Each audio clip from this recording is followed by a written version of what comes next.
Bonjour à tous. Cette semaine, nous traitons de la spécificité de l'antisémitisme. Y a-t-il une spécificité de l'antisémitisme? Notre premier invité est François Rachline. François Rachline, vous êtes universitaire et écrivain, auteur de très nombreux ouvrages, ainsi par exemple Les silences d'un résistant chez Albin Michel. C'était un récit documenté, sensible, à la recherche de votre père, une grande figure méconnue de la résistance, Lazare Rachline, qui avait créé la LICRA. Notre doctrine, c'est la conscience, avait-il dit. Notre programme, c'est la justice. Coupure 2017, il racontait la vie d'Elsa Bankenhorn, internée comme folle, mais talentueuse et peintre. Et puis Le mendiant de Vélasquez, ce que vous avez écrit, prix Cabourg. Et puis Sisyphe, roi de Corinthe, un mortel inquiet, mais valeureux en quête d'immortalité. Et puis chez Hermann, une série de livres, La loi intérieure, ouvrage de philosophie morale, pour qui la Bible au commencement était le futur, Un monothéisme sans Dieu, une exploration du texte biblique, Elohim et l'être humain, et puis Que l'athée, la loi de Moïse reste valable et l'être humain demeure seul responsable de ses actes. Et puis Moïse et l'humanisme, en 2021, il a fallu organiser la vie commune des divers cohabitants implantés au fil du temps. Et puis enfin, en 2020, un livre qui s'appelait « Éprouver Auschwitz ». Et puis votre dernier livre qui vient de paraître, « L'autre et nous, racisme et antisémitisme ». Alors vous êtes aujourd'hui vice-président de la LICRA et vous avez été de 2011 à 2015 le conseiller spécial du président du Conseil économique, social et environnemental, Jean-Paul Delevoye. Alors, et puis vous avez été pendant 7 ans président du Paris Mozart Orchestra. Donc ça fait beaucoup de responsabilités. On va commencer quand même par la question du racisme et de l'antisémitisme, tout simplement parce que cette question est abordée, page 28 de ce petit livre qui vient de paraître, « L'autre et nous », aux éditions Hermann. Et pour vous, c'est une manière de nous dire que l'antisémitisme est quelque chose de très spécial. Oui, alors c'est quelque chose d'effectivement très spécial, ou plus exactement, ça fait longtemps que je lis des livres sur l'antisémitisme, sur le racisme, et que j'ai, comme tout le monde, je me suis documenté. Et je suis frappé par le très grand nombre d'ouvrages, en général talentueux, qui parlent de l'antisémitisme, mais d'un point de vue plutôt descriptif. Et même si la description est essentielle, j'ai essayé de remonter le plus loin possible, le plus haut possible, pour voir comment naissait au départ une aversion contre les Juifs, parce que le mot antisémitisme est très tardif, il date de 1879, et puis ensuite, comment après ces débuts, comment se développe véritablement un antisémitisme. Avant même les Juifs, les Hébreux. Avant même les Juifs, parce que je crois que pour arriver à comprendre ce qui se passe avec le rejet des Juifs, il faut comprendre ce qui se passe avant même que le judaïsme naisse. Alors ça peut surprendre, cette démarche-là. C'est intéressant. Oui, c'est-à-dire qu'il faut remonter très haut pour voir comment et pourquoi, dans l'Antiquité déjà, il y avait un rejet des Juifs, ceux qu'on appelait déjà les Juifs, vers le 3e, 2e siècle avant Jésus-Christ, mais il faut remonter beaucoup plus haut, parce que Moïse, c'est au minimum au 9e siècle, voire plus, en gros, avant Jésus-Christ. Donc, il me semble qu'il y a une véritable spécificité de l'antisémitisme. J'ai presque envie de dire que le racisme n'en est qu'une des expressions, mais c'est l'antisémitisme qui compte. Pourtant, vous écrivez, page 28 de votre livre, « Si le racisme a ses têtes de Turcs, oui, en général, assez bien avouées, noirs et arabes principalement, l'antisémitisme, lui, semble ne pas savoir où donner de la tête. Alors, s'il ne sait pas où donner de la tête, c'est pas si dangereux que ça. » Alors, on peut le voir comme ça. D'abord, une petite remarque, il y a une note quand je parle de tête de Turc, parce qu'il faut quand même expliquer que c'est une expression qui elle-même pourrait être considérée comme raciste. Quand vous dites on ne sait pas où donner de la tête, donc c'est pas si dangereux que ça, j'ai envie de vous dire que c'est exactement le contraire. c'est tellement difficile d'identifier qu'on leur a mis des étoiles, on leur a mis un chapeau, on a fait des caricatures. Donc il faut au contraire rechercher qui est juif, parce que précisément, ça ne se montre pas de manière évidente, sauf dans certains pays, par exemple en Pologne, dans les shtetls de Pologne. Alors il y avait des villages qui étaient entièrement habités par des juifs. Donc il y a déjà, si vous voulez, le fait qu'on ne puisse pas les repérer immédiatement, je mets tout ça entre guillemets, conduit les antisémites à trouver toutes les solutions possibles pour pouvoir les identifier. Alors vous choisissez dans votre livre la voie historique, c'est-à-dire pour vous les Hébreux avant les Juifs. Et d'une certaine façon, c'est ce qui est arrivé aux Hébreux qui est la base de ce que va devenir l'antisémitisme. J'aimerais que vous y reveniez et que vous me parliez de ce parti pris théologique intéressant, mais qui passe à côté du judaïsme contemporain, semble-t-il. Alors, ce n'est pas un parti pris théologique. Je vous avais dit théologique ? Oui. Ce n'est pas un parti pris théologique, parce que je crois que lorsqu'on remonte en amont du judaïsme, il faut savoir à peu près quand on parle véritablement de judaïsme. On commence véritablement à en parler... Les tables de la loi. Après, ah non. Avant. Ah non, ah non, c'est plutôt sous Josias. C'est le VIe siècle. C'est une chose qui est assez étonnante et qui m'étonne toujours, c'est que tout le monde dit la Bible hébraïque, c'est la naissance du monothéisme. C'est totalement faux. La Bible hébraïque n'est pas monothéiste. Les descendants des Hébreux qui vivaient en Judée ou en Israël, le royaume du Nord qui était Israël, le royaume de Judée qui était au Sud, sacrifiaient aux idoles au sein même du temple construit par Salomon. Et on le sait par la Bible elle-même, puisque Rois 1 et 2 le disent. Donc, penser que la Bible est l'origine du monothéisme est aller un petit peu vite. Aller un petit peu vite. Ça, c'est le premier point. Deuxièmement, la première fois qu'on parle de Yehudim, qu'on traduit nous par juif, c'est dans Jérémie, mais une fois comme ça, et beaucoup plus tard après, dans Esther. En réalité, quand vous remontez jusqu'à Moïse, c'est là une chose qui est un peu difficile pour certains, c'est que Moïse est un double libérateur. Il est libérateur évidemment du peuple hébreu, en tout cas c'est ce qu'on retient dans l'histoire, de l'esclavage, et il est libérateur d'une position mentale qui est le polythéisme. Et donc les gens sautent tout de suite, puisqu'on supprime le polythéisme, on arrive au monothéisme. Moi je m'arrête juste avant la traduction du concept clé de Moïse, qui est le tétragramme, YHWH. Si vous le traduisez, vous tombez assez vite dans la religion et dans le monothéisme. Si vous ne le traduisez pas, c'est autre chose qui se présente à vous. C'est un changement majeur dont je ne suis pas certain que ceux qui ont écouté Moïse ou qui l'ont lu, il n'y a pas beaucoup de... Ont tout compris, parce que vous dites que c'est une idée absolument radicale. Vous le traduisez par « je serai ». C'est pas moi qui le traduis. Oui, c'est Moïse. C'est pas moi qui le traduis, c'est la Bible. Oui. La Bible, au chapitre 3, verset 14 de l'Exode, je dis toujours que c'est très facile parce que c'est comme pi, c'est 3,14. Donc, dans ce verset 3,14, 14e du chapitre 3 de l'Exode, Moïse dit, mais si jamais je devais voir les Hébreux et que je leur dis de la part de qui je viens, qu'est-ce que je dois répondre ? Et c'est une scénographie. Il y a soi-disant YH qui répond, YHWH qui répond, et il répond, tu leur diras, je serai ce que je serai, et dans le même verset, on dit, tu n'auras qu'à dire, je serai.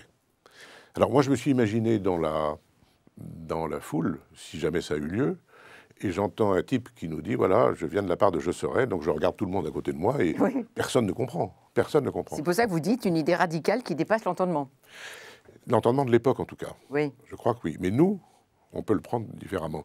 Et ce qui me paraît important, c'est pour ça que j'ai réagi quand vous avez parlé de théologie, c'est que, à l'époque, quelqu'un qui dit une chose pareille et qui, ensuite, expose le décalogue, auquel vous faisiez allusion tout à l'heure, donc les 10 commandements ou en hébreu les 10 paroles, c'est quelque chose qui n'a rien à voir avec ce qui existe à l'époque. C'est un changement plus que radical, c'est une révolution, c'est quelque chose d'impensable. Il est impensable à l'époque d'avoir, de dire... de ne pas punir par la peine de mort, par exemple. Par exemple, de ne pas l'assassiner, de ne pas sacrifier des gens, de ne pas violer, de ne pas voler. Bon, inconcevable. Et je pense que c'est là le début d'une aversion. Je ne sais pas, j'anticipe peut-être d'autres questions, mais dans l'Antiquité grecque et romaine, il y a de nombreux textes dans lesquels il est fait état d'une aversion contre ces gens qui vont à l'encontre de tous les comportements de l'époque. Et notamment, alors il y a un des plus connus, il y en a beaucoup, hein, il y a Juvénal, il y a Diodore de Sicile, il y en a beaucoup. Mais un des plus connus, c'est Tacite, oui, qui est fou furieux dans son texte, dans Histoire, où il dit, mais ces gens-là sont incroyables, ils refusent qu'on sacrifie des premiers-nés, sous-entendu, pour rendre grâce à une idole qui vous a apporté des bienfaits. Alors il dit, bon, peut-être qu'ils ont envie d'être très nombreux, c'est pour ça. Et ce refus-là, d'ailleurs, Léon Poliakov, qui est un grand historien de l'antisémitisme, dit que c'est peut-être là que ça se passe aussi. Pour lui aussi, ça pouvait commencer là. Mais moi, je voudrais revenir sur le tout début du livre. Oui. Antoine, si tu es d'accord. Je trouve ça très intéressant. Vous faites une critique de la notion d'essentialisme, c'est-à-dire, je traduis, c'est définir toute personne par son identité. Et donc, vous traduisez, en faire l'esclave de sa provenance. C'est on ne peut plus clair. C'est on ne peut plus d'actualité. Oui. C'est le démarrage du livre que je trouve vraiment très intéressant. Et vous citez un commentaire du Talmud du Xe siècle. Vous parlez aussi d'exo-identité. Vous pouvez expliquer ça un peu? Pour donner de l'actualité à tout ce développement historique passionnant, mais pour montrer à quel point ça concerne les gens aujourd'hui. Enfin, moi, je me suis sentie concernée en le lisant. Bon, alors, moi, ce qui me frappe le plus aujourd'hui, que ce soit en référence aux événements qui se déroulent à l'heure actuelle au Moyen-Orient, entre Israël et le Hamas, mais dans la vie de tous les jours, c'est que les gens sont définis par ce qu'ils seraient ou par ce qu'ils sont. On dit, ah oui, qui a tué Samuel Paty? C'est un Tchétchène. Non, c'est un assassin. Ce qui compte, c'est l'acte, c'est ce qu'il a fait. Et je crois qu'il y a une différence essentielle déterminante entre définir quelqu'un par ce qu'il est ou définir par ce qu'il fait. Je vais vous donner un exemple, ou deux ou trois. On parle de Moïse. Moïse a commencé sa vie par assassiner un Égyptien. En tout cas, c'est ce qui est rapporté. Qu'est-ce qu'on retient de Moïse? Le décalogue. Donc on retient... Et la traversée du désert. Bien sûr, la traversée du désert. Mais on retient ce qui pour lui était un devenir et ce qui pour nous est un fait. Voilà ce qu'il a fait. Le maréchal Pétain était un soldat valeureux. Qu'est-ce qu'on retient du maréchal Pétain? Ce à quoi il a abouti, c'est-à-dire au déshonneur de lui-même et du pays. Donc c'est le devenir qui compte, c'est les actes que vous accomplissez qui permettent d'approcher votre personnalité. Alors, il est vrai que j'évoque l'exo-identité parce que nous trois ici, et tous les gens qui nous regardent et qui nous écoutent, savent très bien qu'ils sont multiples et qu'à l'intérieur d'eux-mêmes, il y a beaucoup de personnes. Ils ne les montrent pas forcément. Ils n'expriment pas forcément cette diversité, cette multiplicité. Alors on essaye de les catégoriser et de les réduire à une racine. Est-ce que franchement, on peut définir une femme... Un genre. Est-ce qu'on peut dire, est-ce que je vais vous définir en disant que vous êtes une femme? Est-ce que je vais définir Antoine en disant que c'est un auteur, un écrivain, un journaliste, un penseur? Est-ce qu'on va me définir parce que j'ai écrit ce livre? Non, c'est beaucoup plus complexe la définition d'un individu. Et ce qui me frappe aussi, c'est qu'on cherche absolument à identifier les gens depuis 100 ans. C'était pas du tout... J'ai cherché dans le Littré. Dans le grand Littré de 1875, je me suis dit, je vais regarder un peu ce que dit Littré sur l'identité. L'identité, pour le Littré, ça n'existe pas pour définir les personnes. C'est une question mathématique. Et pour vous, on peut dire que la seule explication à l'antisémitisme, c'est l'altérité radicale. En fait, l'autre en moi. Et ça, c'est une question vraiment très, très importante. De définir d'abord cette altérité radicale comme étant, au fond, constitutive de l'antisémitisme. Ça, faut expliquer parce que c'est très abstrait pour la plupart, je pense. Très fondamental. Alors, fondamental pour lui dans son livre, en tout cas. On est d'accord. Il y a deux choses, je crois, qu'il faut dire, compte tenu de ce que vous venez de souligner.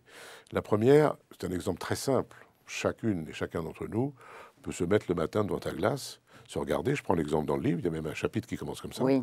Et pour essayer de savoir qui on est. Je ne suis pas certain que beaucoup d'entre nous plongent dans eux-mêmes en se regardant dans la glace. Mais ce qu'on sait, c'est une vieille expérience, enfin vieille... Montaigne déjà. Montaigne en parlait. Et vous auriez pu citer Malraux. Quand on entend sa voix, on ne la reconnaît pas. Oui, si, j'ai évoqué ça. Oui, je sais. Oui. Je l'évoque, je n'ai pas cité Malraux. En revanche, ce que je souligne, c'est que c'est la fameuse expérience du nourrisson, reprise par Lacan, de vallon, et qui, vous avez un nourrisson devant un miroir, c'est la première fois que sa maman le prend dans les bras, il sait très bien qui est sa maman, il la reconnaît. Mais qui est ce personnage qui est là? Donc ce qui me frappe, moi, c'est que nous construisons, nous commençons de nous construire par quelque chose qui nous est étranger. On l'oublie, beaucoup de gens l'oublient, mais cette étrangéité est toujours là. Alors là, Montaigne est impeccable, parce que lui-même dit, plus je m'observe, plus je me hante. À chaque minute, Oui.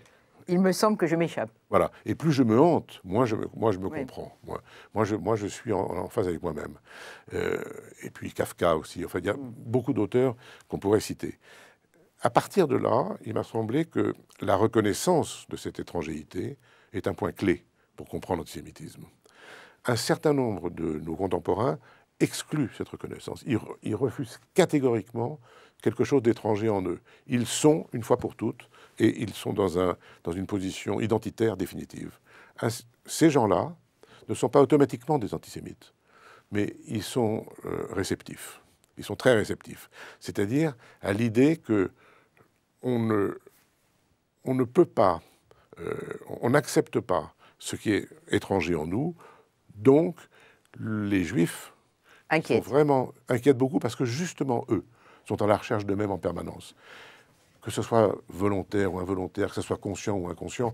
Un jour, j'ai eu une discussion avec un homme que j'admirais beaucoup et qui m'a fait l'honneur de son amitié, qui était Edmond Jabès. Et j'ai dit à Edmond Jabès, citant Péguy, j'avais 40 ans à l'époque, et je lui ai dit, vous savez, mon cher Edmond, 40 ans, j'ai lu Péguy, c'est un âge terrible parce que c'est l'âge auquel on devient ce qu'on est. Et Edmond Jabès m'a dit, mon cher François, on ne devient jamais ce qu'on est. On est ce qu'on devient. C'est ce que ça revient à ce que je disais tout à l'heure. Et c'était pas du tout un homme qui était soucieux de faire des traits d'esprit et des choses comme ça. Bon. Et je crois que, Antoine, ce que tu dis est fondamental. C'est-à-dire, cette altérité-là, si on y accède, alors on comprend très vite que l'autre n'est pas un étranger. L'autre n'est pas quelqu'un que je rejette.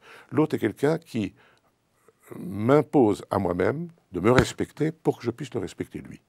Les deux faces sont identiques. Alors oui, c'est un peu abstrait, mais je pense qu'il faut faire un petit effort. Mais alors, vous concrétisez ça dans le livre en disant que finalement, l'altérité, c'est le socle de notre identité. Oui. C'est le socle de notre identité. L'autre, d'une certaine façon, n'est pas un vague lointain, mais un extrême prochain. Oui, je le pense vraiment. D'ailleurs, je crois que dans le livre, je cite un verset du Lévitique. Oui, absolument. Autrui est en soi comme soi en autrui. Non, ça c'est moi qui l'écris, mais c'est pas le Lévitique. Oui, mais c'est ce qui découle du Lévitique. C'est ça, oui. À l'appui. Oui, mais Hélène... Lévitique 19. Merci. Ça, 19, combien? 20? Vous savez, vous n'avez pas noté. Que... Vous n'avez pas noté, bon. Non, mais c'est tellement connu qu'il faut le citer. D'accord. Et c'est tellement mal traduit qu'il faut y insister. Alors, allez-y, expliquez. Il faut y insister. Tout le monde a entendu « aime ton prochain comme toi-même ». Oui. Tout le monde, tout le monde. Il se trouve que je suis hébraïsant, donc j'ai travaillé l'hébreu biblique, vous le rappeliez tout à l'heure. Il n'y a pas écrit « aime ». Personne ne peut recevoir cette injonction. Si je vous dis aimez-moi ou aime-moi, vous dites c'est complètement stupide. Je peux vous dire partez, je peux vous dire restez, je peux vous dire écoutez, mais je ne peux pas vous dire aime. Donc c'est écrit au futur. Tu aimeras. Tu aimeras. C'est-à-dire tu essaieras. À partir de maintenant et pour l'avenir, tu essaieras d'aimer. Et il n'y a pas écrit, pardon d'être, je ne voudrais pas être pédant, mais il n'y a pas écrit ve'afta et re'acha, c'est-à-dire tu aimeras ton prochain. Il y a écrit ve'afta le re'acha, c'est-à-dire tu aimeras pour ton prochain. Tu aimeras pour ton prochain ce que tu es intimement. Alors, c'est extrêmement complexe, ça. C'est l'autre en moi.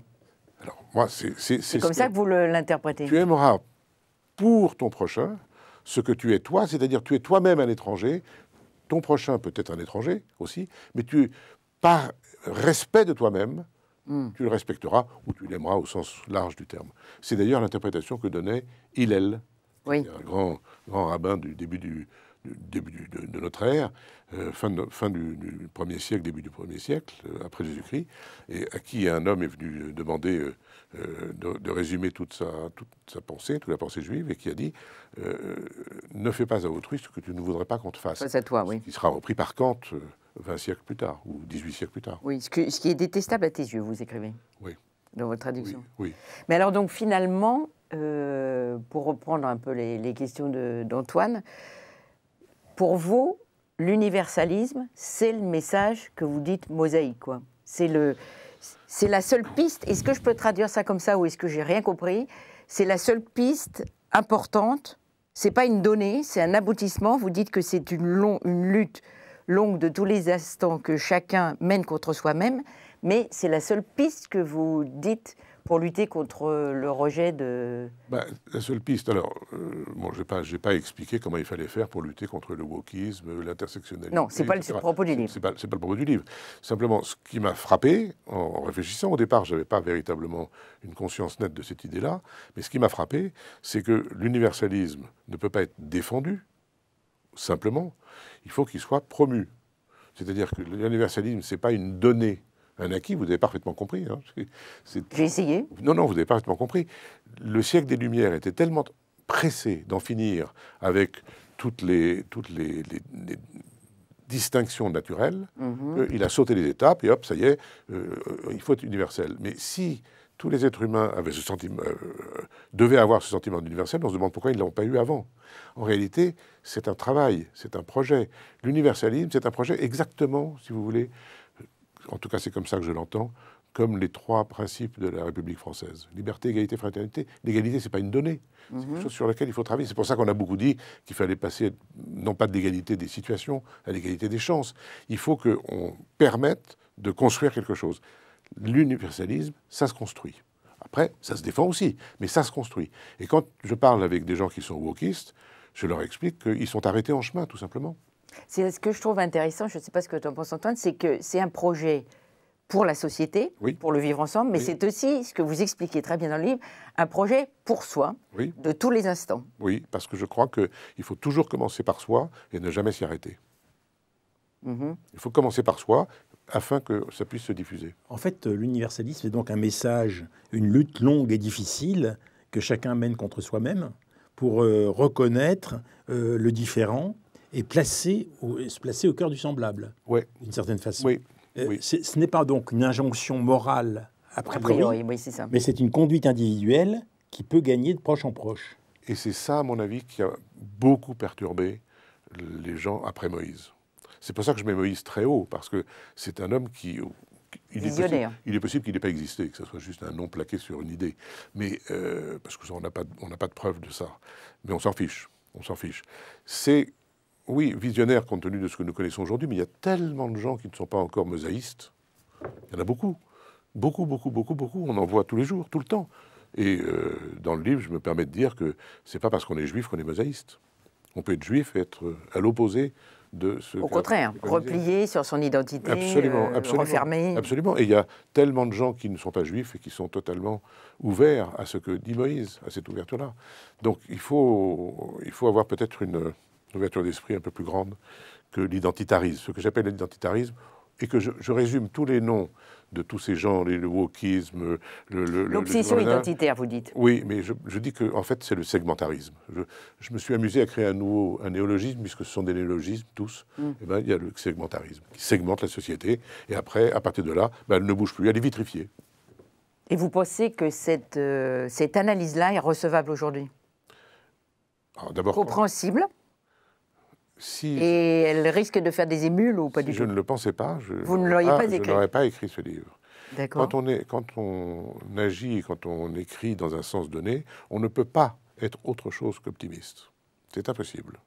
Pas d'un optimisme béat, mais j'ai eu... Actif, un optimisme actif. Oui, j'ai eu beaucoup de discussions avec des gens qui étaient des wokistes. Je sais que ça les perturbe. Parce que je ne me place pas dans la situation de dire « mais vous êtes idiots, vous ne comprenez rien à l'universalisme ». Je leur dis « vous êtes arrêtés en chemin ». L'universalisme, justement, votre position qui consiste à être victime de vos antécédents, c'est une position qu'il faut combattre, parce qu'il faut arriver à changer ça. Alors, bon, ils m'expliquent que peut-être je suis pas assez conscient, mais... moi, je leur dis qu'ils doivent faire un effort sur eux-mêmes. Ils ne le font pas. Ça vous conduit à définir l'antisémitisme de façon un peu particulière. C'est-à-dire, pour vous, l'antisémitisme, c'est détester une éthique de vie selon laquelle nous sommes toujours autres à nous-mêmes. Oui. Oui, et c'est, je crois, la différence avec le racisme. Le racisme, c'est un rejet de l'autre, un point c'est tout. Parce que je suis meilleur, parce que je suis plus intelligent, je suis plus beau, je suis plus blanc, enfin, je suis plus noir, tout ce que vous voulez. Bon. L'antisémitisme est à mes yeux, j'espère l'avoir, sinon démontré, en tout cas avoir permis de mieux le comprendre. C'est à la page 69. Merci, ça je connais pas le par cœur, mais l'antisémitisme, c'est le rejet d'une éthique. Le raciste rejette l'autre a priori, pas l'autre, quelques autres, certains autres. L'antisémite rejette une éthique. Il ne le sait pas forcément, évidemment. Mais j'ai encore pas rencontré un antisémite virulent qui soit républicain et démocrate. Je n'en ai pas rencontré. Et quand j'entends dire dans le monde politique, à juste titre, l'antisémitisme est incompatible avec la République, c'est vrai, mais alors il faut expliquer pourquoi. Et je crois que ça permet de un peu mieux comprendre pourquoi. En fait, le judaïsme parle de devenir et met le raciste face à lui-même. C'est-à-dire soit l'égalité devant la vie quand tout fonctionne sur l'inégalité. Oui. C'est un homme qui a peur, un lâche, qui ne s'avoue pas sa lâcheté. Oui. Mais vous voyez, vous dites le judaïsme. Moi, Hélène tout à l'heure parlait de mosaïsme. C'est-à-dire, pour moi, il y a d'abord cette révolution-là. Et évidemment, le judaïsme s'est fait le premier champion de ça. On retrouve dans le judaïsme exactement cette position. Ce qui ne veut pas dire que, ce qu'on disait il y a un instant, qu'ils sont sont les seuls, et que deux, il suffit d'être héritier de Moïse pour être le dépositaire de son éthique. C'est un travail. Donc le judaïsme a posé comme principe que son éthique était celle qui était exposée par Moïse. Mais ils sont les premiers à le reprendre, ne sont pas les seuls. Il y a d'autres... la Bible a eu d'autres émules. Moïse, par exemple, je le cite comme ça en passant, est le principal prophète cité dans le Coran. Mm-hmm. C'est pas inintéressant. Et il est évidemment considéré comme un grand prophète dans le christianisme. Donc, j'ai tendance à dire, et je sais que parfois ça peut irriter ou surprendre, heurter, que le judaïsme est une interprétation du mosaïsme. C'est la première interprétation. Elle est très forte, mais on ne peut pas confondre. La Bible n'est pas juive, alors que le judaïsme est évidemment biblique. C'est la première, c'est pas la seule, et c'est un peu difficile à entendre souvent, par certains. Oui, bon. Mais peut-être qu'ils s'y feront tout doucement. C'est pas un procès que j'intente. Non, pas du tout. C'est juste un constat. Comment est-ce que vous comparez le judaïsme et le christianisme dans cette matière? Sur quel point? Sur cette question de l'universalisme. D'abord, alors, christianisme, il y a catholicisme et protestantisme, mais le catholicisme, vous savez, catholicos, ça veut dire universel. Mm. Ça, c'est vraiment le message de Paul. Oui, le message de Paul. Bon. Or, Paul est une vraie rupture. Absolument. C'est dans Paul c'est dans l'épître aux Corinthiens et aux Romains, si je ne me trompe pas, qu'il y a la vraie rupture. C'est-à-dire, la foi vient avant la loi. Ça change tout. Oui, et la Pentecôte, avec les langues, oui. Aller voir toutes les nations. Voilà. Bon. Mais... message universel. Oui, mais il y a l'idée que hors de l'Église, point de salut. Point de salut. Et donc, le message universel, c'est « je suis universel ». L'universalisme... L'idée, pardonnez-moi de vous interrompre, l'idée, elle n'est peut-être pas à l'origine. Elle a été à partir du moment où il y a eu une institution qui était à préserver. Oui. Comme seul dépositaire de ce message. Oui, mais vous voyez, c'est la même critique que je fais. Oui, c'est pour ça, c'est la même chose. Mais à partir du moment où vous posez où il y a cette institution... Vous dites aux gens, hors de l'Église, point de salut, donc moi je suis universel, si vous ne l'êtes pas. Oui, bon. Et je pense que là, pour répondre à la question d'Antoine, les deux se rejoignent. C'est-à-dire, il n'y a pas d'universalisme établi. Mais même, je crois que dans le livre, j'évoque, je cite Flavius Joseph, oui. Qui dit il n'y a qu'une seule race humaine. Il semble bien qu'il n'y ait qu'une seule race humaine. C'est extraordinaire quand même de trouver ça. On est reparti en arrière après. On est revenu après le XVIIIe siècle. Il y avait eu du temps pour. Mais je crois, si vous voulez, qu'il y a des idées à très longue portée. C'est un ami mathématicien qui m'a appris ça, Henri Berestiki. Il y a des idées à très longue portée. Ça peut. Moi, je suis définitivement certain que ces idées finiront par triompher. Merci François Racheline. Alors je rappelle que le livre où vous synthétisez tout ça s'appelle L'autre et nous et il est publié aux éditions Hermann par le vice-président de la LICRA. Je voudrais conseiller ce livre bien sûr et conseiller d'autres livres que vous avez écrits, notamment ce livre de votre père, Les silences d'un résistant, parce que c'est la source, me semble-t-il, au fond de beaucoup des idées que vous manifestez dans ce petit bouquin, L'autre et nous. Et donc, chacun a intérêt à le lire. Et si on veut opposer le racisme, les racismes et l'antisémitisme, je pense que ce livre est une source absolument remarquable. C'est-à-dire qu'en fait, il nous fait comprendre la spécificité de l'antisémitisme. Est-ce que vous êtes d'accord ? Je ne peux être que d'accord. C'est pour ça qu'il l'a écrit. Vous me dites des choses absolument adorables, donc je suis évidemment d'accord. Je suis d'accord. Merci François Racheline. Merci. Donc je conseille à tout le monde la lecture de ce livre, L'autre et nous. C'est un tout petit livre aux éditions Hermann.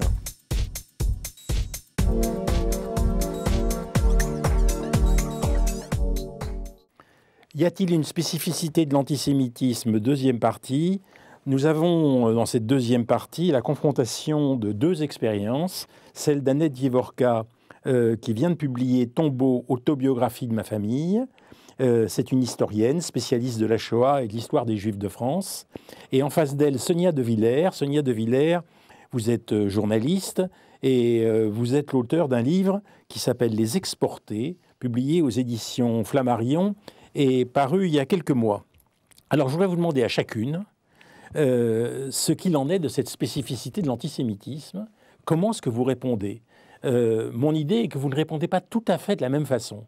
Et pourtant, vos deux histoires font se rencontrer l'histoire des Juifs et l'histoire des non-Juifs.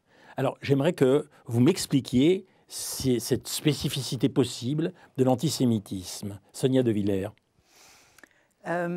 Écoutez, moi, je raconte l'histoire de ma famille maternelle en Roumanie.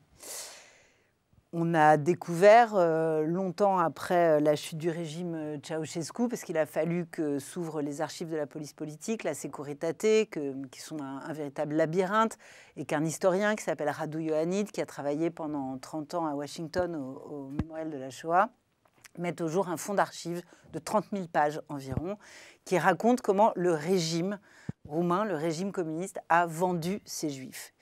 Et il y a une spécificité à la Roumanie dans la vente de ces juifs, mais a vendu ses juifs jusqu'au dernier. C'est-à-dire, ce qu'il faut bien comprendre en Roumanie, c'est qu'il y avait un peu plus de 700 000 juifs en Roumanie avant 750 000, la guerre. 750 000. Dans la commission Elie Wiesel. Voilà, avant la guerre, qu'après la guerre, la moitié ont disparu. Et que quand tombe le régime Ceausescu, officiellement il en reste 10 000, en réalité il en reste probablement moins de 3 000. Voilà, parce que le recensement n'est pas très fiable. Donc quand je dis que la Roumanie a vendu ses juifs, elle les a vendus jusqu'au dernier. Donc moi je raconte à travers l'histoire de ma famille qui a été vendue par le régime en 1961, je raconte l'histoire d'un pays qui s'est vidé de ses juifs. Voilà. Il faut peut-être expliquer une seconde ce que vous appelez vendu. Au départ, c'est ce que je vais vous expliquer. Commercial, c'est ce que je vais vous expliquer, mais ce que je vous raconte, c'est qu'il y avait un projet qui, comment dire, était ostensiblement antisémite, qui était essentiellement antisémite, qui était le projet des fascistes, et avec l'idée d'une épuration ethnique. Il fallait nettoyer la Roumanie de ses juifs. Il y a eu ensuite une sorte de projet communiste avec au milieu un impensé antisémite, puisque le négationnisme. Ça n'a plus de nom. Ça n'a plus de nom. Il y a un impensé antisémite. Vous écrivez où en fait on va vendre les juifs. Mais à la fin, ce que je raconte, c'est qu'il n'y a plus de juifs en Roumanie. Les premiers ont été déportés, les seconds ont été exportés. Et là, la spécificité, parce qu'il y a d'autres pays qui ont monnayé la sortie des juifs, et notamment l'arrivée des juifs en Israël, ça s'est passé dans d'autres pays du monde, la spécificité de la Roumanie, c'est que non seulement ça a été très long, très massif, quand je dis jusqu'au dernier, c'est vraiment jusqu'au dernier, mais que surtout au début de cette vente des juifs de Roumanie, il y a eu un troc agricole, dont on a encore toutes les traces écrites, où on a échangé les juifs contre du bétail, contre des machines-outils agricoles, contre des semences. Et le bétail, il y avait une grande urgence à intensifier l'élevage en Roumanie. Le bétail, c'était principalement des porcs. De bonne qualité. De bonne qualité, à haut rendement. Voilà. Et donc, on a échangé des juifs contre des porcs. Voilà. Et donc, il a fallu évaluer les juifs, leur donner un prix. Et ce prix, il a fallu négocier contre des cochons. Et il y a un intermédiaire qui s'est chargé de ça. Et je pense que là, Alors, je ne suis pas historienne comme Annette Vivorca. Simplement, j'ai fait une enquête, un récit littéraire sur cette famille. Donc moi, j'ai enquêté pour reconstituer les faits et ensuite j'y ai mis des mots avec une ambition littéraire pour combler notamment tous les silences qui étaient dans ma famille.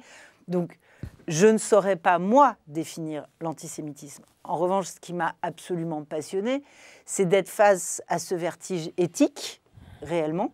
C'est-à-dire, comment peut-on monnayer la vie d'êtres humains contre des marchandises? Comment peut-on monnayer la vie d'êtres humains contre du bétail? Comment peut-on monnayer la vie de juifs contre des cochons?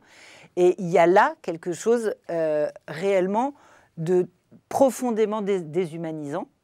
Et vous faites un constat très amer. Vous écrivez « C'est à cette abjection que mes grands-parents, ma mère, ma tante, mon arrière-grand-mère et des milliers d'autres ont dû leur liberté ».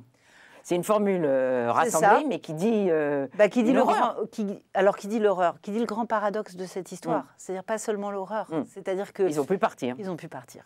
Alors, il y a un exemple concret que vous utilisez. Ils ont pu partir, c'est-à-dire qu'au fond, c'est grâce à cette impensée antisémite qui fait que le juif n'est pas un Roumain comme les autres et ne sera jamais, dans les yeux du régime, un Roumain comme les autres, qu'au fond, ils ont pu partir. Et qu'ils ont eu cette chance que beaucoup de Roumains, dans les années qui ont suivi, auraient aimé avoir. Alors, vous partez du réquisitoire qui est porté contre Harry, arrêté, accusé par un témoin d'être marié à une fille et nièce de sionistes, et qui n'attend qu'une chose, partir à l'étranger pour jouir de l'argent dérobé au peuple roumain. Alors, c'est assez important parce que, d'une certaine façon, à la page 112 de votre livre, vous poursuivez ce qu'on appelle le juif traître, menteur, riche, qui dissimule son trésor et qui affame le peuple. Et Harry et Gabriella n'étaient coupables que d'être juifs. Et ils ne faisaient pas ça. Alors, ce qui est intéressant, c'est qu'à cette époque-là, donc mes grands-parents adhèrent au Parti communiste à la fin de la guerre. Ils y adhèrent avec vraiment une conviction. Ils deviennent cadres. Voilà. Ils deviennent cadres et c'est des gens qui font une belle carrière, une très belle carrière. Mais ce qui est intéressant, c'est que quand ils sont exclus du Parti communiste et même quand ils adhèrent au Parti communiste, ils ont changé de nom. Ils n'ont pas changé de nom avant la guerre, ils n'ont pas changé de nom pendant la guerre.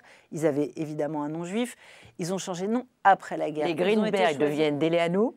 Voilà, exactement. Ils avaient choisi ce nom dans un roman, un best-seller de l'époque. C'est une héroïne. Voilà, ils s'étaient choisi un nom. Donc voilà, des gens qui se sont retrouvés dans des listes de juifs, puisque les archives l'attestent, ce sont des listes de juifs, et ils ont un nom qui n'est pas un nom juif. Mais quand on retrouve leur dossier de la Sécuritate, dont vous avez cité en réalité un passage, c'est le dossier de la Sécuritate. C'est les témoignages. Et on voit pourquoi ils ont été exclus du Parti communiste. Donc ce sont des procès à charge totalement aberrants, absurdes, etc. Et en fait, on enchaîne tous les stéréotypes antisémites, mais les uns après les autres. Il y a évidemment le juif traître, le juif cosmopolite, le juif qui n'a pas de patrie, donc qui va devenir un traître à sa patrie. Il y a le juif qui affame le peuple. On a même le juif qui affame le peuple. On a le juif avide. On a absolument tous les stéréotypes qui y sont. Alors, d'une certaine façon, on peut dire, Annette Vivorca, que ce n'est pas exactement le même antisémitisme que vous stigmatisez. C'est un autre antisémitisme, peut-être plus complexe et plus diversifié. Moi, je ne crois pas que je stigmatise quoi que ce soit, parce que je raconte deux histoires croisées, celle de ma famille maternelle et ma famille paternelle, qui ont en commun de quitter la Pologne immédiatement après la Première Guerre mondiale, quand la Pologne devient indépendante, la Deuxième République polonaise, et l'indépendance de la Pologne est marquée par un des très nombreux moments antisémites qu'a connu la Pologne, et ils viennent s'installer en France. Et dans les années 20. Dans les années 20, au début des années 20. Et en France, de la vie de ceux dont j'ai pu recueillir les témoignages, ils ne sont pas directement victimes d'antisémitisme. Mais les juifs yiddishophones, comme ils l'étaient, sont nombreux en France, 100 000, 150 000 à l'époque. Et ils forment une sorte de société, de communauté, si on veut, où ils peuvent vivre entre eux. Mon grand-père, Wolf Vivorca, est écrivain yiddish. Il y a une presse, il y a pendant un temps 3 quotidiens, des dizaines. Il publie un livre de nouvelles. Il publie même 2 livres de nouvelles en 36-37. Un qui s'appelle, qui a été traduit par les Déracinés, mais le titre en yiddish, c'est Bodenlos, sans sol, ceux qui n'ont oui. pas de sol. Et en somme, s'il n'y avait pas eu la parenthèse de la Seconde Guerre mondiale, leurs enfants, c'est-à-dire mes parents, mes oncles et tantes, étaient en voie d'intégration. Et d'ailleurs, après la guerre, pour ceux qui ont survécu à la guerre, ça a été effectivement l'intégration. Nous sommes quatre fonctionnaires, tous les quatre. Donc nous sommes totalement français. Mais il y a eu la montée de l'antisémitisme dans les années 30,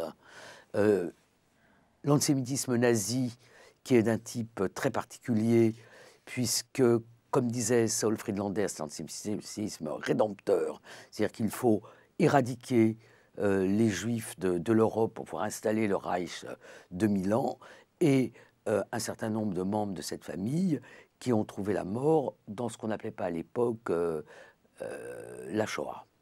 Voilà, donc c'est ça l'histoire de nos familles.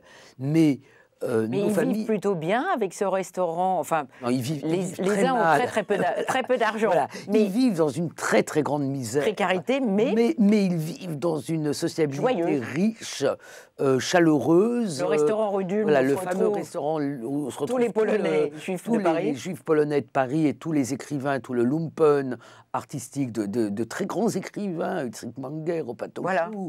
Des artistes, je pense à Esther Karp, qui a été exposée, elle est peut-être encore hommage. Donc, en fait, il y a ce milieu d'intellectuels et d'artistes qui vit dans une misère incroyable, mais qui est un milieu extrêmement foisonnant, joyeux. Foisonnant, vivant, joyeux. Donc, l'expérience de cette vie entre les deux guerres, dont on ne sait pas que c'est entre les deux guerres, hein, on sait que c'est après la Première Guerre, oui. C'est une vie qui semble possible. Et j'ai repris des articles écrits dans un journal yiddish, le Paris Heint, par mon grand-père, sur la situation des Juifs en 38-39. Il fait aussi un certain nombre de portraits de réfugiés juifs d'Allemagne. Ah oui, ceux qui sont dans le... Oui. Voilà. Et il voit bien que la situation est terrible. Il dit c'est une période terrible où il est très difficile d'être juif et impossible de ne pas l'être. Et là, c'est un point commun avec ce raconte Sonia.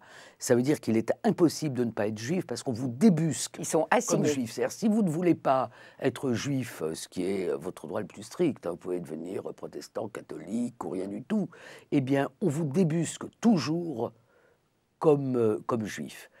Et Wolfgang Werka, qui avait beaucoup fréquenté notamment les exilés allemands, n'avait aucune illusion sur le nazisme. Mais à aucun moment, il n'y a la prémonition que son monde culturel allait s'effondrer.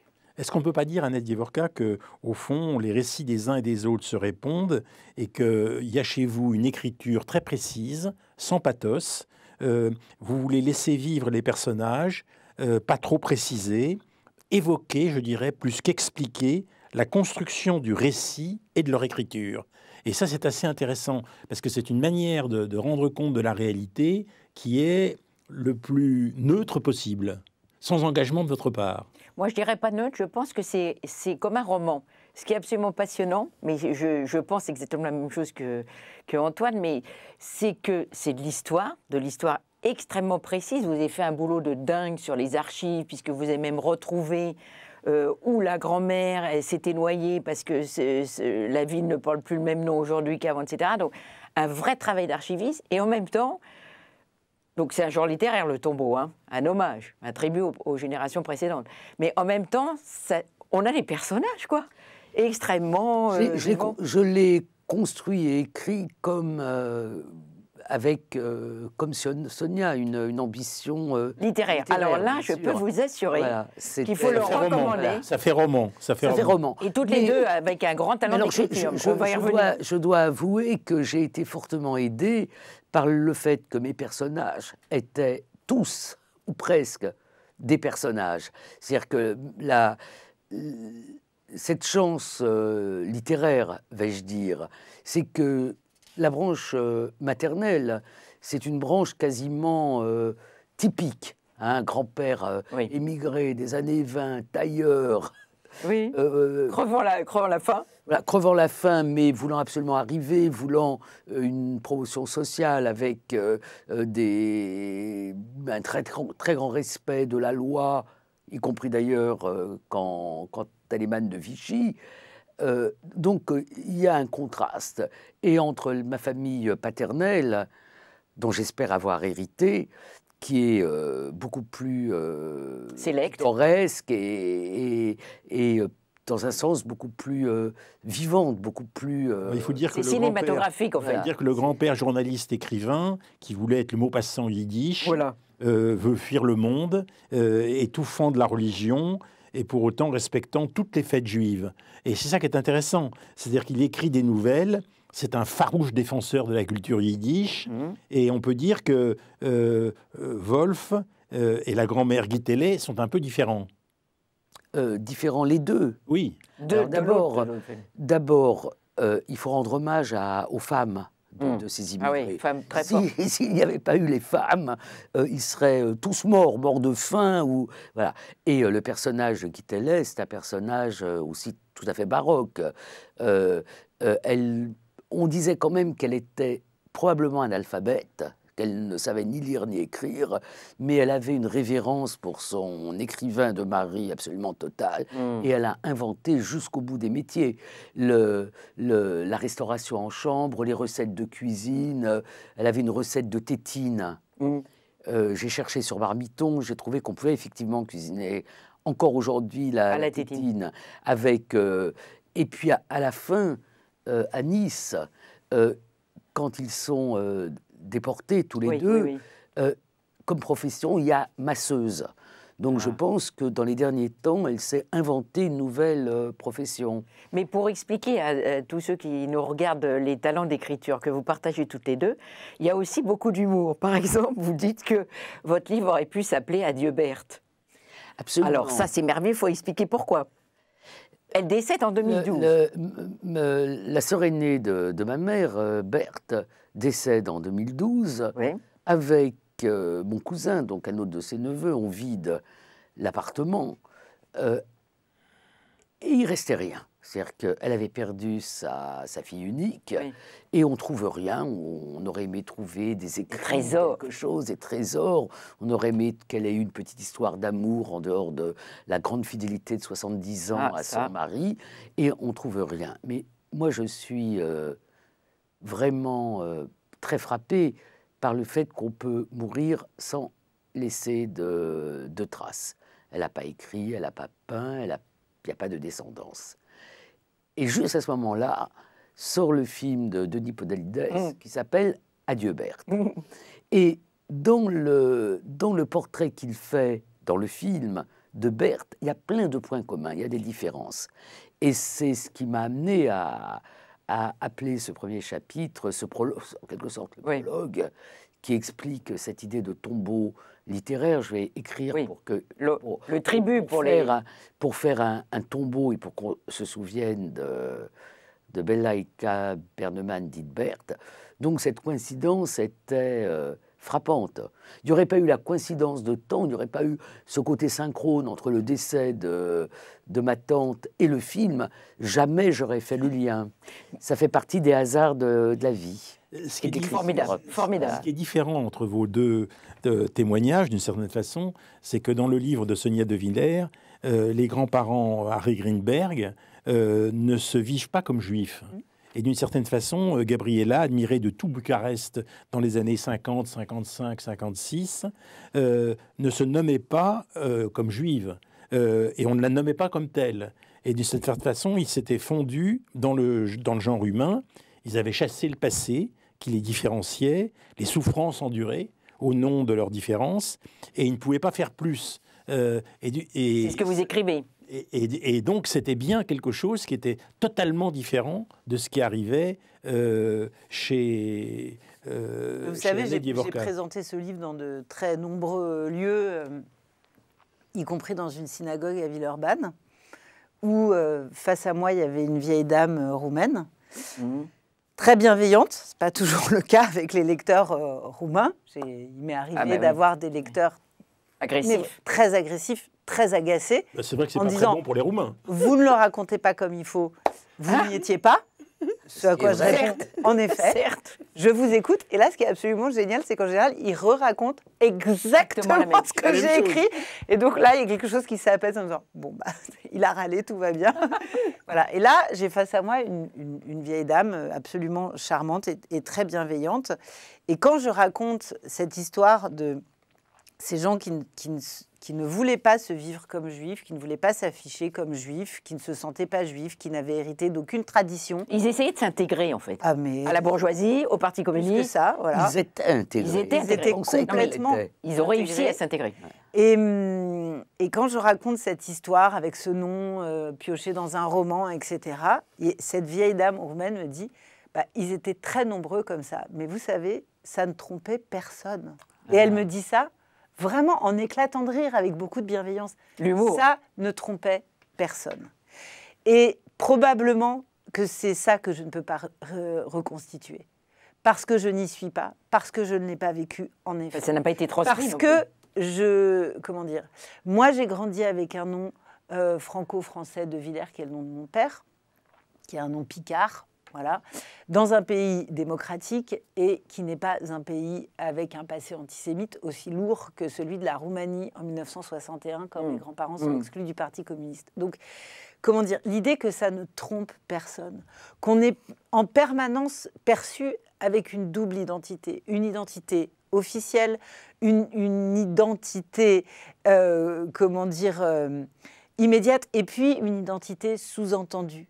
Une identité latente, une identité tue, quelque chose qui est toujours entre soi et votre interlocuteur. Ça, je ne peux pas le reconstituer parce que ça, je ne l'ai jamais vécu. Mais oui, c'est ça. Là. Mais moi, ça m'a vachement marqué quand cette dame a dit, vous savez, ça ne trompait personne. C'est-à-dire que Gabriela Deleanu, elle est dans tout Bucarest, elle était perçue comme une femme juive. Et c'est ça que je ne reconstituerai jamais, parce que c'est ça qu'elle a totalement nié, ma grand-mère. Annette Dievorka, vous diriez la même chose, ça ne trompait personne? Je pense que ça ne trompe jamais personne. C'est-à-dire qu'on est perçu comme on est bien étiqueté juif, comme ça, même quand on croit qu'on ne l'est pas. Mais peut-être qu'on peut un peu généraliser ce que raconte Sonia, parce qu'en fait, c'est toute l'histoire des Juifs de l'Est, de l'ex-Union soviétique, de la Pologne, de la Roumanie, de la Hongrie. Et moi, ce qui me frappe, c'est ce que Sonia dit sur la Roumanie. Il n'y a plus de Juifs jusqu'au dernier, mais il n'y a plus de Juifs nulle part en Europe de l'Est. Si on reprend l'histoire de la Pologne, si on reprend l'histoire de la Tchécoslovaquie, le procès Slansky, c'est quand même quelque chose de délirant. C'est-à-dire qu'on prend tous ces Tchèques qui sont à la tête du Parti communiste, et brusquement ils deviennent pas des Juifs, parce qu'à l'époque c'était pas... Ça n'existait pas. Juifs, ils deviennent des sionistes. C'est là qu'est inventé le sioniste égale juif, hein, c'est pendant les procès de Prague. Et il y avait, disons, pas loin de 10 millions de juifs dans la partie orientale de l'Europe. Et aujourd'hui, il n'y en a plus.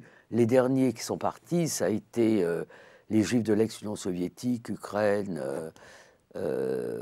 sur la Biélorussie, Biélorusse. Donc finalement, on a un continent européen pratiquement Judenrein. Et nous, on s'en rend mal compte en France, parce que la France a la dernière communauté, entre guillemets, hein, je ne définis pas la communauté, mais enfin, la dernière population juive un peu conséquente, autour du demi-million. Mais il n'y a plus que nous en Europe. On est la communauté, sans la définir, la plus nombreuse. Je vous raconte une anecdote, mais c'est vous dire à quel point je ne m'y attendais pas. Les exportés, donc... est traduit en Espagne. Et donc, je vais présenter le livre en Espagne, à Malaga, à Madrid, à Barcelone. Et puis, quand même, je fais une présentation, une deuxième présentation, tout ça, le livre est très, très bien accueilli. Ça passionne les Espagnols. C'est passionnant. Hein. Non, mais ça passionne les Espagnols.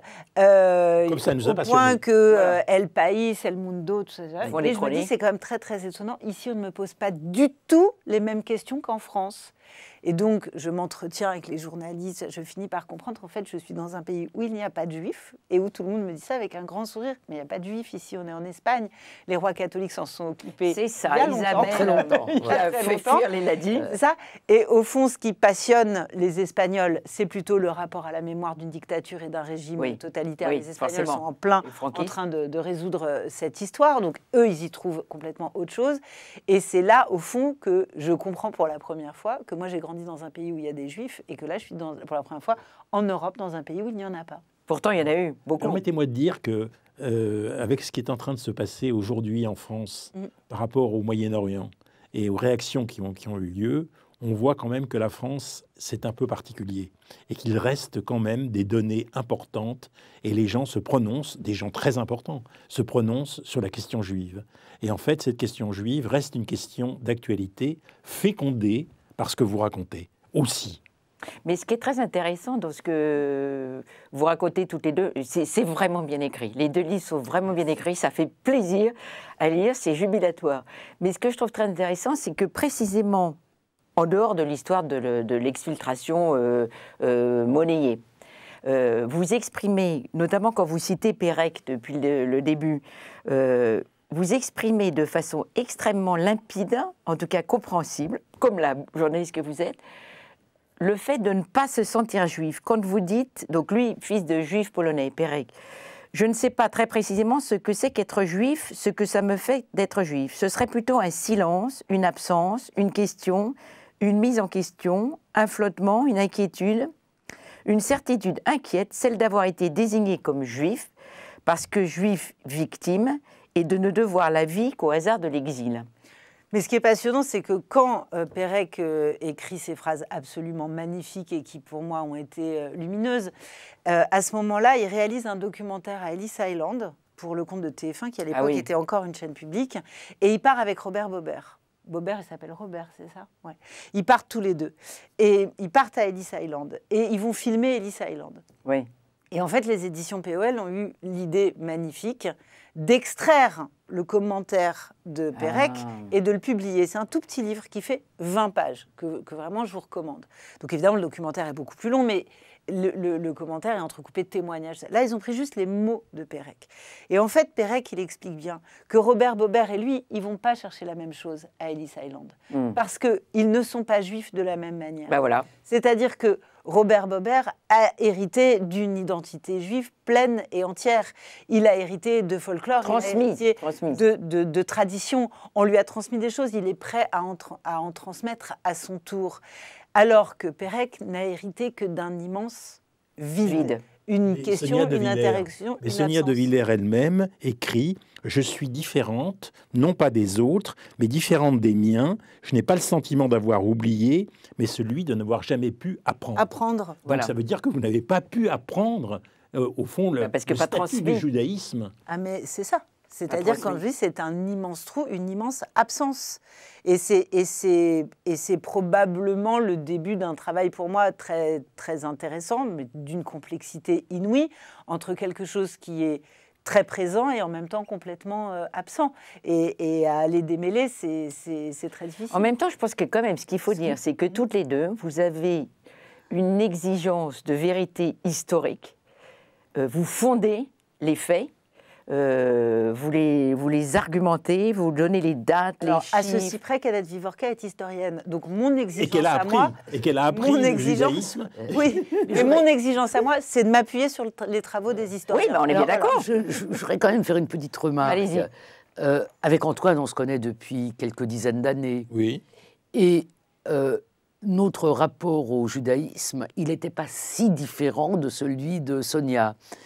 C'est-à-dire qu'il y a eu dans les années 70 à peu près un mouvement que j'ai appelé une teshuva laïque, c'est-à-dire tout un mouvement de notre génération qui avait, enfin on n'était pas du côté de Ceausescu, mais on a quand même été communiste, maoïste, enfin, toutes sortes de choses qui ne laissaient pas de place à cette identité juive. Donc notre identité, pour une partie de cette génération, c'est une identité reconquise. C'est vrai, c'est vrai. C'est pas une... là, ça donne le sentiment, puisque je parle des années de l'entre-deux-guerres, je m'arrête à l'après-guerre, enfin en fait, à la naissance de mon frère aîné, de Michel, en 46, à peu près, 46, 48, la mienne. Mais nous, on a reconquis cette identité. On l'a reconquis en apprenant un peu de yiddish, en créant des revues. Je pense qu'Antoine s'en rappelle aussi. Oui, très il bien. n'était pas très juif dans sa jeune cette intervention. Au tout début. C'est très bien. Voilà, au tout début. Oui, Et voilà. bien sûr, vous avez totalement raison. Voilà. J'ai Donc, appris à il y a- devenir juif, Voilà. comme vous. Donc, on peut dire aussi que il y a dans l'histoire des Juifs depuis l'émancipation, hein, quand tout le monde était dans la tradition, il n'y avait pas de problème, il y a une identité dont personne ne sait exactement ce qu'elle est, Oui. parce qu'on a des identités multiples. Et l'identité juive, oui, on l'a reconquise dans la fin des années 70, années 80, dans un mouvement qui a touché un certain nombre d'entre nous, pas tous. Alors, le livre d'Annette Dievorka dont nous avons parlé s'appelle « Tombeau, autobiographie de ma famille ». C'est un livre formidable, passionnant et très concret, très précis. Très amusant. Et le livre de Sonia De Villers, et pour moi, est une découverte parce que c'est le premier livre d'elle que je lis. Et je trouve que c'est premier qu'elle absolument magnifique. Faut continuer, hein. Et ça s'appelle « Les Exportés » et c'est publié chez Flammarion. Merci à toutes les deux. Merci Merci. beaucoup pour votre accueil.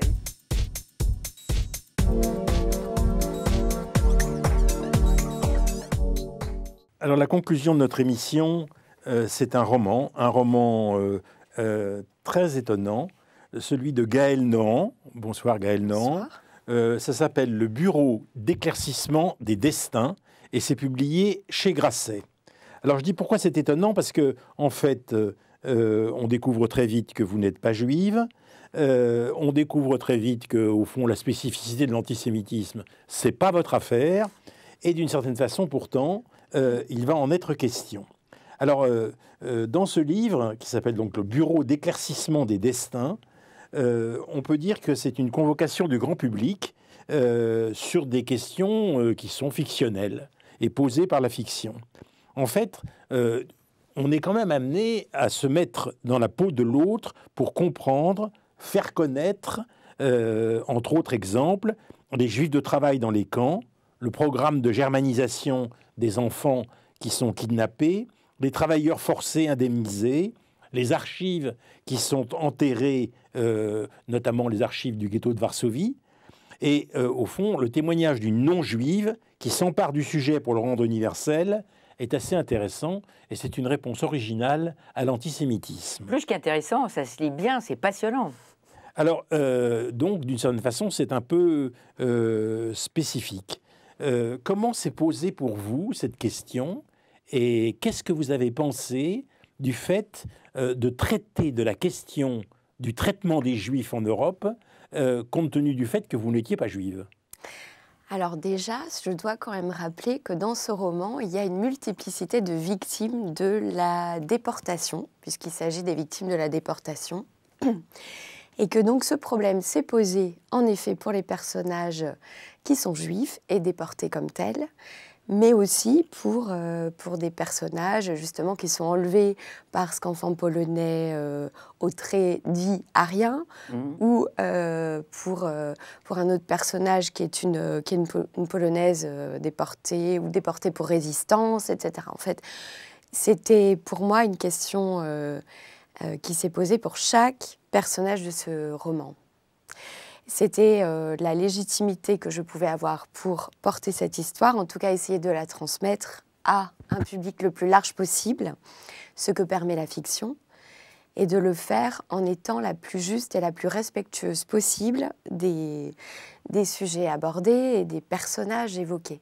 Gaël, non, est-ce que vous diriez qu'il y a une spécificité des Juifs par rapport à cette haine bien spécifique? Moi, je pense qu'il y a une spécificité, oui, parce que je crois que ce qui m'a, moi, choquée depuis mon enfance à ce propos, c'est la capacité de vouloir la mort de quelqu'un juste par ce qu'il est, avant même de le connaître, sans s'intéresser à ce qui fait sa spécificité, son caractère,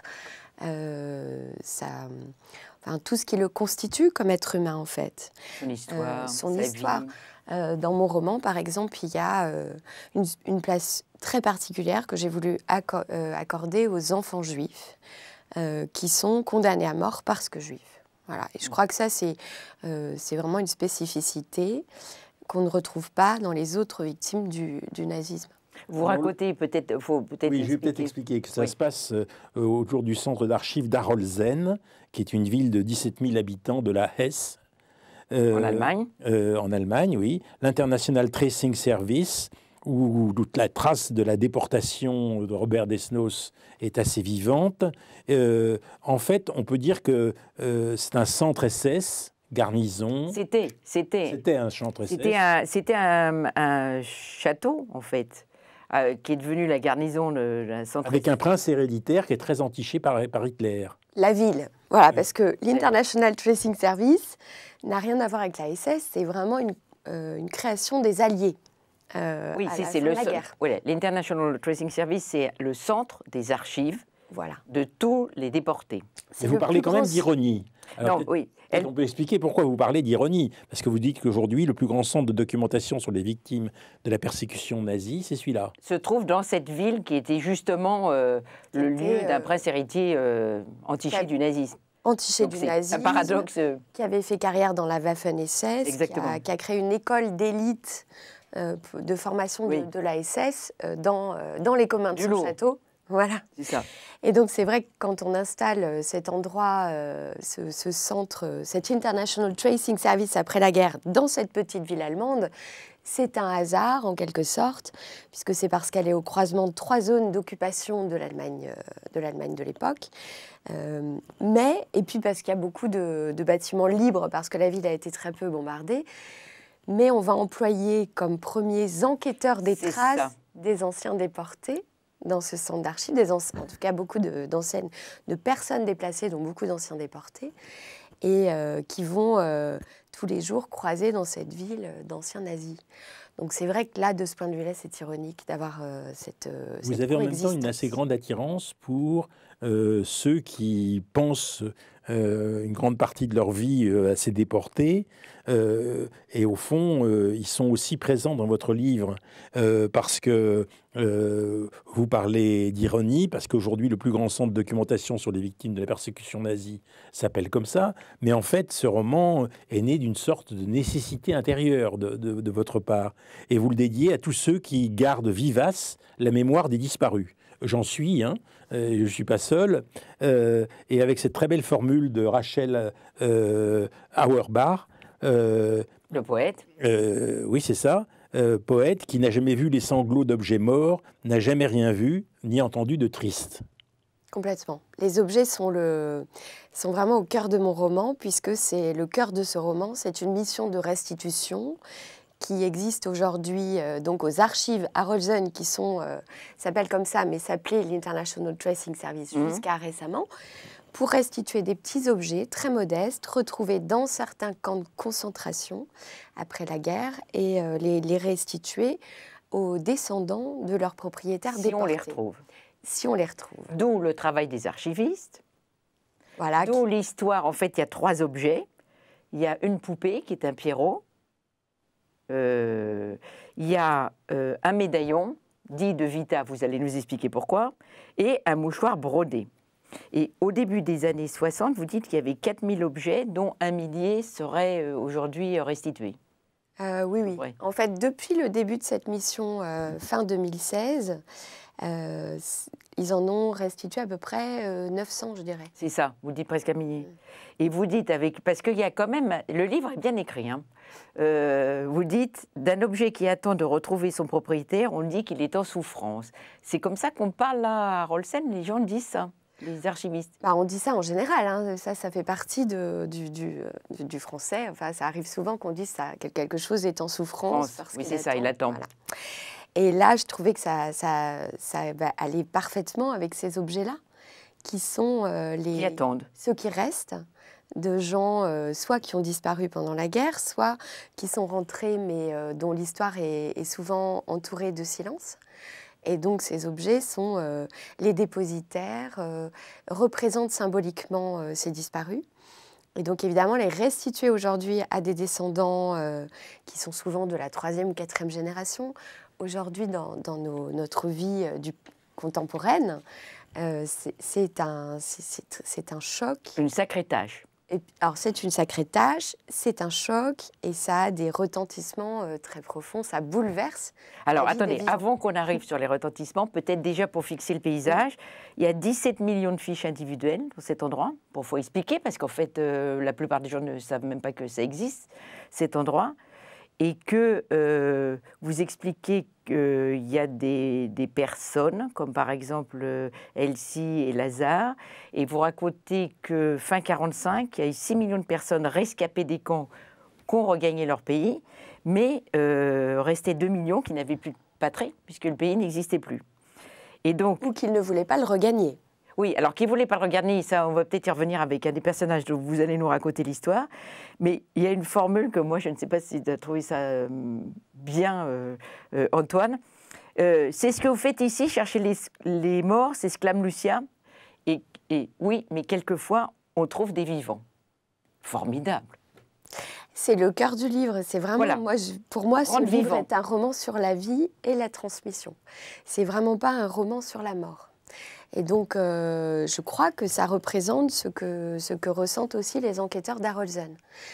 Ils sont résolument du côté de la vie et de la transmission et de la réparation d'un lien qui a été brisé par la guerre, et notamment des liens familiaux. Moi, Très bousculé, oui. j'aime bien voir cette héroïne comme une raccommodeuse qui raccommoderait quelques fils d'une tapisserie déchirée. Et la tapisserie est déchirée, donc 3 fils, ça peut paraître dérisoire, mais ces fils sont d'autant plus précieux qu'il ne reste presque rien. Alors, en fait, avec les fils et avec le travail de cette archiviste qui s'appelle votre archiviste française Irène, qui en rencontre une autre qui va devenir un peu son mentor, Eva, on va en parler plus loin, on parcourt toute l'Europe, en fait, l'Allemagne, Varsovie, Paris, Berlin, Thessalonique, Buenos Aires. C'est assez formidable. Alors peut-être qu'il faut dire un peu plus qui est Eva, par exemple. Oui, je veux juste préciser une chose que je n'ai pas encore précisée, c'est que moi je voulais écrire un roman parce que c'est un moyen de narration très puissant et surtout d'évocation des destins, justement, mais que je voulais qu'on puisse apprendre que des choses vraies historiquement dans ce roman. Donc j'ai vraiment énormément j'ai été la plus rigoureuse possible sur le plan historique. Et j'ai vraiment fait un énorme travail de recherche pour que... Et tous les personnages de ce roman, dont Eva, sont nés de ma documentation. Le travail de recherche qu'évoquait Antoine dès le début, puisque vous faites allusion au programme de germanisation de 200 000 enfants kidnappés entre 2 et 12 ans, vous parlez des archives enterrées, etc. Donc, je ne sais pas, il faut peut-être commencer par les personnages pour raconter. Alors Eva, puisque vous parliez d'Eva, Eva, c'est un personnage dont j'ai eu besoin pour former Irène et pour qu'elle soit formée par quelqu'un de bien. Et Eva, dans mon roman, c'est une rescapée, c'est donc une employée historique de ce centre d'archives. C'est une ancienne personne déplacée, c'est une rescapée du ghetto de Varsovie et d'Auschwitz, dont elle sort à peu près 15 ans. Et elle va atterrir un peu par hasard au départ dans ce centre d'archives, parce qu'elle est mue par une obsession qui est de retrouver sa famille, en fait, les chercher, et qu'elle comprend très vite que si on veut chercher des gens, c'est là qu'il faut aller. Et puis en fait, elle va rester là. Elle va rester là et elle va trouver une sorte de sens à sa survie dans cet endroit-là. Oui, pourquoi est-ce qu'elle est rescapée alors que tant d'autres, voilà. Donc elle va devenir utile aux autres pour éclairer le sort de leurs proches, pour retrouver aussi, parce qu'il y a beaucoup d'anciens déportés qui s'adressent à ce centre pour essayer d'obtenir des certificats d'internement, par exemple, pour faire un dossier de réparation. Donc, ce centre d'archives, il est extrêmement utile pour plein de gens. Et donc, c'est pour elle une forme... C'est quelque chose qui l'aide à vivre de travailler là. Et dans cet endroit, elle a retrouvé d'autres gens comme elle, c'est-à-dire des gens qui ont à peu près tout perdu et qui forment là une sorte de famille, on peut dire. De communauté, presque. Oui. Gaëlle, non, vous nous expliquez au fond finalement ce qu'est la spécificité des victimes juives pendant la Deuxième Guerre mondiale. Je voudrais y revenir parce que ça me paraît absolument fondamental. Est-ce que vous avez eu conscience très vite d'avoir ce projet, c'est-à-dire de vous centrer sur la spécificité juive de la victime, ou bien est-ce que petit à petit, au fur et à mesure de votre travail, c'est quelque chose qui est venu ? Alors, c'est venu parce que ce roman, qui parle de la transmission intergénérationnelle, était forcément aussi un objet de transmission lui-même pour moi, notamment à destination des plus jeunes. Mm. Et donc, en ce sens, comment dire, j'ai l'impression, moi, d'avoir accordé autant d'importance à chaque victime qu'il y a dans ce livre. Le centre d'archives d'Arolsen, il fait ça. Son but est de restituer à chaque victime du nazisme son histoire et la spécificité de sa persécution. Donc là, on parle bien de spécificité. Donc pour les personnages juifs de cette histoire, il était très important d'aller au cœur de cette spécificité. C'est pourquoi, par exemple, il y a... l'histoire des petits lapins, des Kaninchen. Alors, ils sont ça, pas... c'est formidable, ça. Oui, mais ce n'est pas des personnages juifs, là, pour le coup, hein, puisqu'on parle des juifs. Bon, pardon. C'est des jeunes filles résistantes, résistantes catholiques de Lublin. Mais ça ne vous gêne pas de juxtaposer cette expérience de jeune fille catholique et l'expérience de vos victimes ? Pas du tout, puisqu'elles ont en commun quelque chose de très important, qui est qu'elles sont victimes du nazisme, pareillement. Et qu'elles ont aussi, moi ce qui m'intéressait dans ce roman, c'était d'éclairer toutes les formes de résistance et de solidarité, même les plus infimes. Les plus ténues. Voilà, qu'on a pu trouver dans ces lieux totalement inhumains. Pour moi, c'est ça qui est absolument miraculeux. Parce que qu'il y ait de l'inhumanité dans ces lieux, on s'en doute. Mais qu'il ait pu exister des formes de résistance, autant de formes de résistance aussi variées et de solidarité, ça, je trouve ça véritablement miraculeux. Et c'est une des rares choses qui peut nous donner vraiment confiance dans l'être humain aussi, quand même. Et donc, c'est intéressant que vous me posiez cette question parce qu'aujourd'hui, et depuis toujours en fait, il y a des formes de concurrence victimaire. Et on le voit bien aujourd'hui. Pour moi, ces concurrences victimaires n'ont pas lieu d'être. Dès l'instant où on donne à chacun, on rend à chacun ce qui lui appartient, c'est-à-dire y compris la spécificité de son histoire et de sa persécution, et qu'on le respecte absolument, il n'y a pas lieu d'avoir une concurrence des victimes. Pourtant, si vous avez lu le livre de Gaëlle Nant, vous auriez dû vous rendre compte qu'il y avait une spécificité qui frappait les Juifs. Bien sûr, je ne le nie pas. Alors, s'il y a une spécificité qui frappe les Juifs, c'est normal que les Juifs évoquent cette spécificité comme un élément, au fond, de critique, mais pas seulement de critique, en même temps un élément de torture presque. Oui, mais pour moi, ça, c'est deux choses différentes. C'est-à-dire qu'on n'est pas forcément dans la concurrence victimaire parce qu'on rappelle la spécificité d'une persécution. Et au contraire, il faut le faire. Mmh. Et justement, j'ai essayé, moi, de le mettre en lumière dans mon roman. J'ai essayé de montrer que, la différence, c'est que, par exemple, un enfant juif est condamné à mort uniquement parce qu'il est juif. Même pratiquement un bébé, en fait, parce que la petite fille dont il s'agit, là, elle a quoi ? Bien sûr, avant même de naître, un enfant juif est condamné à mort parce qu'il est juif. C'est ça. Je voulais aussi, c'est aussi pour ça que dans mon roman, j'ai voulu choisir de m'intéresser à deux camps très différents, qui sont d'un côté Ravensbrück, camp de concentration réservé aux femmes, et de l'autre côté Treblinka, centre de mise à mort. Parce que la plupart des gens ne connaissent pas cette spécificité, en particulier, moi je trouve autour de moi, je me rends compte, ne connaissent pas la spécificité par exemple de l'action Reinhardt dans la Deuxième Guerre mondiale et même dans le programme d'extermination. Donc je voulais montrer à quel point il y a la grande différence qu'il y a entre être envoyé dans un camp de concentration où, bien sûr, vous avez de grandes chances de mourir, mais vous avez aussi des chances de survivre qui dépendent de plein de choses, y compris du hasard, y compris de la chance, de la solidarité, etc. Et de l'autre côté, être envoyé dans un centre de mise à mort où là, à part une poignée de jeunes gens, en général hommes, très jeunes, qui vont être gardés en sursis pour un temps qui peut aller d'1 heure à quelques semaines, quelques mois, mais dont la finalité est d'être assassiné comme les autres. Tout le monde arrive pour mourir. Les jeunes gens dont vous parlez, c'est ce que vous appelez les juifs de travail. Les juifs de travail. C'est ceux qui fournissaient les chambres à gaz et après... C'est ceux qui, en fait, faisaient tourner cette machine qui est... D'extermination. Oui, alors ils ne s'occupent pas de l'extermination, hein. C'est-à-dire, eux, ils vont pas, c'est pas eux qui gazent les Juifs. Hein. Mais par contre, ils sont chargés de plusieurs tâches autour pour que cet abattoir, finalement, à ciel ouvert, fonctionne avec un rendement exceptionnel, ce qui est le cas, parce que le rendement de Treblinka, c'est 1 million de victimes en 1 an, donc c'est beaucoup. Ça peut dire que ça a très très bien fonctionné en termes de rendement.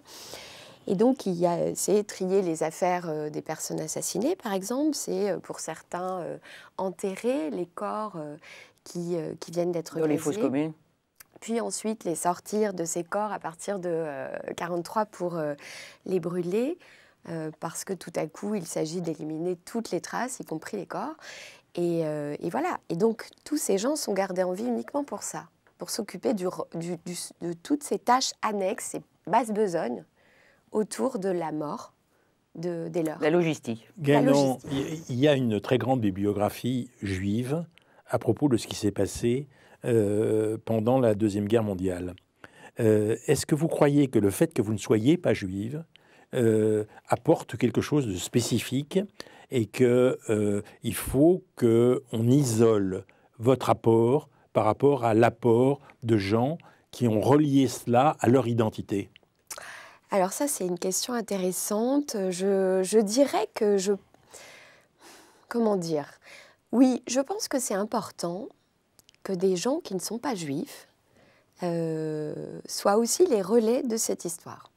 Moi, très souvent, on me demande, là, j'ai fait énormément de rencontres autour de ce livre, et très souvent, des gens me disent « mais vous n'êtes pas juive ».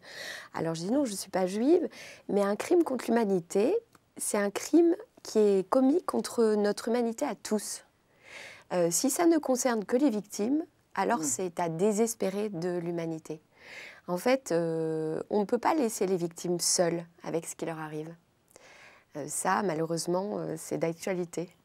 Et oui, d'accord, mais enfin, il y a beaucoup de gens en face de ça qui disent « moi, je ne suis pas juif et j'en ai rien à faire ». Mais bien sûr, mais c'est pour ça justement qu'il faut que ceux qui en ont quelque chose à faire servent de relais. Moi, cette histoire, elle m'a été transmise par ma grand-mère, par ma mère, qui n'était pas juive, mais qui ont été bouleversées toute leur vie par cette histoire.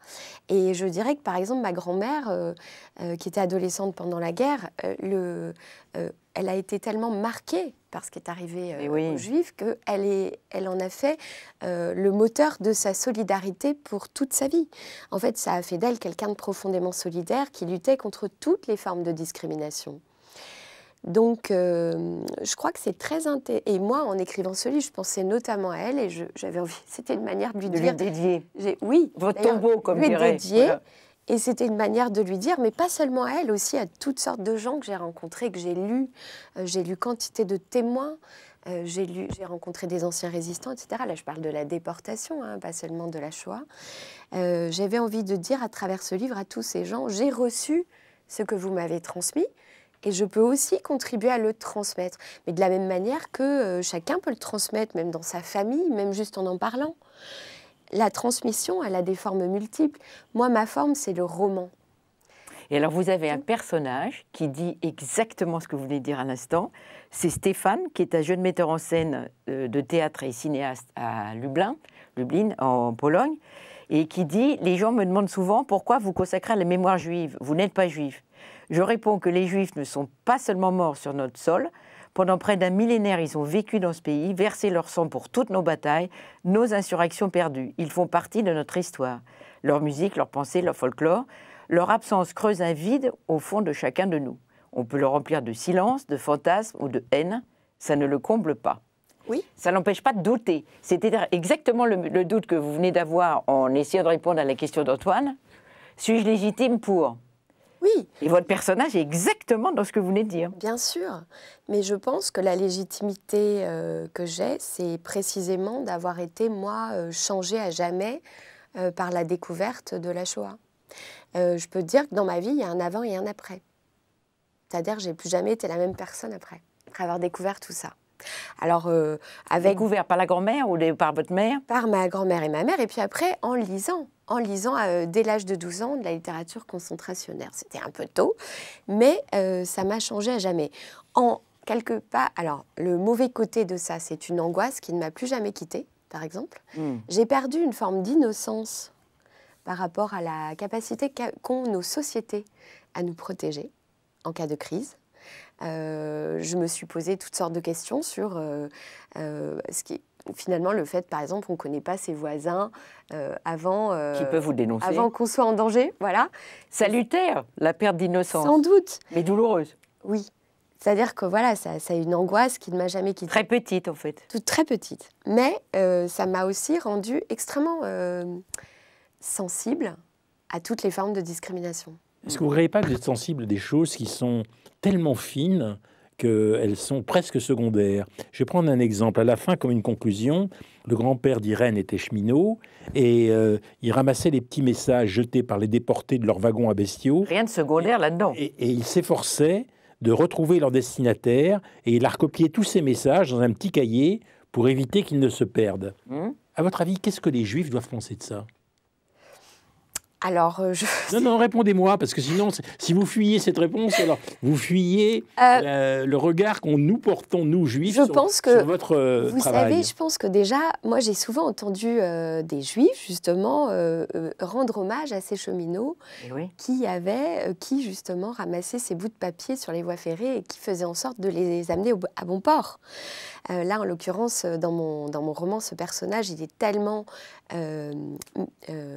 scrupuleux qu'il garde la trace. Les archives. En fait, il crée une archive. C'est la boucle qui se termine, c'est la fin du roman, c'est la boucle. Il crée une archive au cas où, parce que parfois, on ne retrouve pas. On ne retrouvait pas de gens à l'adresse. Bien sûr. Et donc, pour ne pas que ça se perde, ça veut dire qu'il identifie que ces derniers messages sont précieux, que c'est peut-être... Déterminant.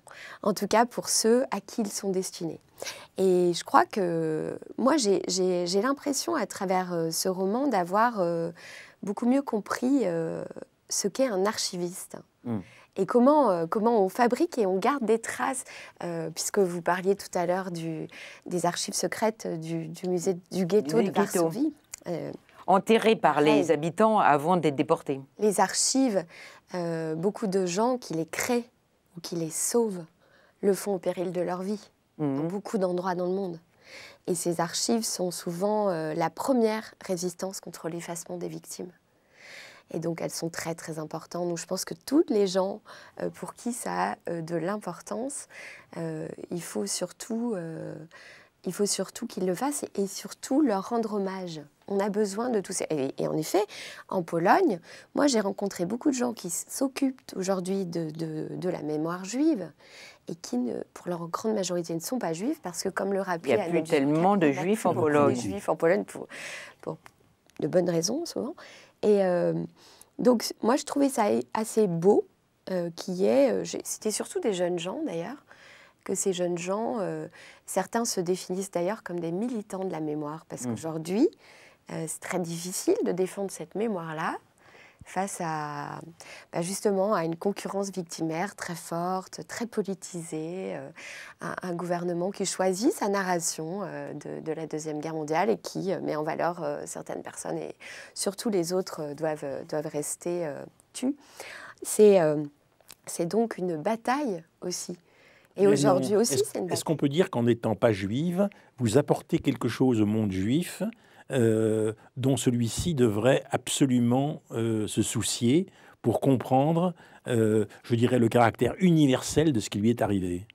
Déjà, je pense leur dire d'une certaine manière qu'ils ne sont pas seuls avec leur histoire, que cette histoire concerne tout le monde. L'humanité, vous l'avez dit d'entrée. J'en suis certaine. Universelle. Et je rencontre beaucoup de gens qui me confortent dans cette idée. Je pense que même si aujourd'hui on entend surtout des voix haineuses, il y a, parce que c'est celle qui crie le plus fort, en réalité, il y a beaucoup de gens qui ont été marqués pour la vie par cette histoire. Et qui sont solidaires. Bien sûr.